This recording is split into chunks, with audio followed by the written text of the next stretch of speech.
Hey everybody, I got a quick update on the incident I told everybody about that's happening in Vermont with Daniel Bonnier and his farm/range property. And I want to thank the sponsor of the video, CMMG, for being a friend of the family, being a friend of the channel. Guys and gals, you can save 10% off your entire order at CMMG with GNG10. That's code GNG10. Can't link them here because, you know, that Constitution thing, they hate the freedom on this platform, but use that code, save you some cake. CMMG is awesome, right here in America, by Americans, good people. All right, I did a video a couple days ago with another update on what happened in Vermont. I'll pin that video as well as my original video above so you can see those. There's been a new revelation. Last I talked to you, there was a writ of minimus issued. It's an arrest warrant. And sorry for the background noise, I'm at work, where a judge in Vermont issued a warrant where they were going to arrest Daniel and keep him in jail until they leveled his property, the ranges, stuff like that, and any other non-permitted property or building rather on his property. Now he also runs a farm on there, so he had a decision to make, and the decision has been made. I'm going to read you the statement that was released by his attorney, and we'll be right back because he also filed a federal lawsuit. I'm sorry for the background noise, guys, but the statement is this. Daniel Bonnier has made a difficult decision to comply with the environmental court's contempt order out of necessity because he has livestock at his organic farm that must be tended to. Daniel could not make suitable arrangements for these animals to be cared for while he sits in jail for an indeterminate period.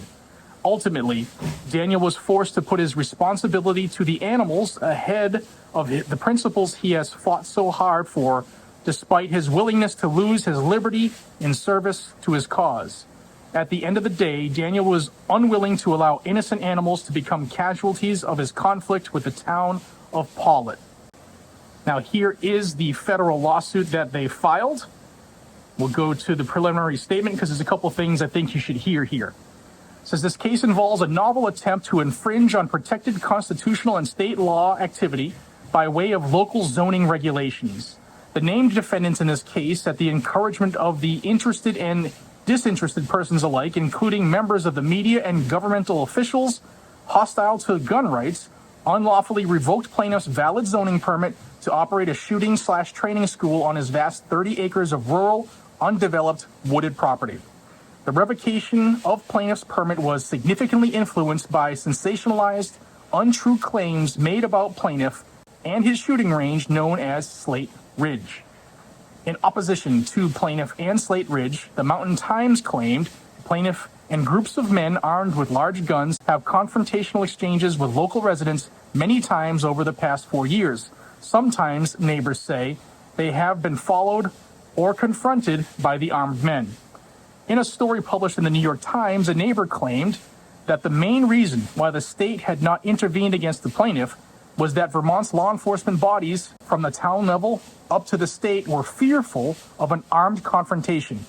In the same article, a former Vermont state representative echoed this belief, having compared the plaintiff's zoning dispute with January 6th, which is bullshit. This American Life, a public radio show and podcast with a listenership of millions, details how neighbors have strategically placed guns and Kevlar vests around their home in anticipation of an armed confrontation with the plaintiff. So they can, I guess, have guns and train with them, but he can't train people. Following the injunction against the plaintiff, Governor Phil Scott commented on the case, proclaiming it's good news that the injunction was approved and it's something we've been advocating for. These false allegations of dangerousness and violence lodged against plaintiff in the media and by cynical politicians culminated in the Vermont legislature passing a bill to ban paramilitary training camps, which has now been enacted into law. Slate Ridge has become a problem for a while now, Senate President pro tempore Phil Baruth claimed. In support of the bill, Baruth said, "We are after that more dangerous, people-focused training with real weapons." So I will link the lawsuit down below. Give it a read if you're interested in this case, because he details things that many people have asked me about. It's all in there. And this is what he's looking for from the judge. Wherefore, plaintiff respectfully requests that this court enter a judgment against the defendants as follow. 1. Finding that the defendant's conduct constitutes a violation of the plaintiff's Second Amendment and 14th Amendment rights under the United States Constitution. 2. An order terminating the permanent injunction filed against the property prohibiting any firearms-related activity. 3. An order revoking November 2nd. And these are the orders pre-existing. You can see them detailed in the lawsuit. 4. An order reinstating the June 2018 permit. 5. Enjoining and restraining the defendants from enforcing all prior, current, or future orders requiring the deconstruction and removal of plaintiff's gun ranges, berms, and farm structures. 6. Awarding actual, nominal, punitive, compensatory, and consequential damages in the amount to be determined at trial. 7. Awarding reasonable attorney's fees and costs expended in connection with the persecution of this action pursuant to 42 U.S.C. 1988, which is a civil rights claim. Number 8, awarding such other relief as this court may deem just, proper, and equitable.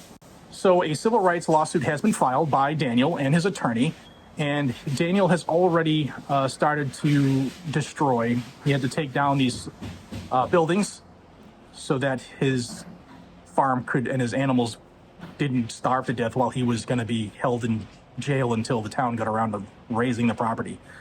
So I will have that link down below. Let me know what you guys and gals think of it. And odd.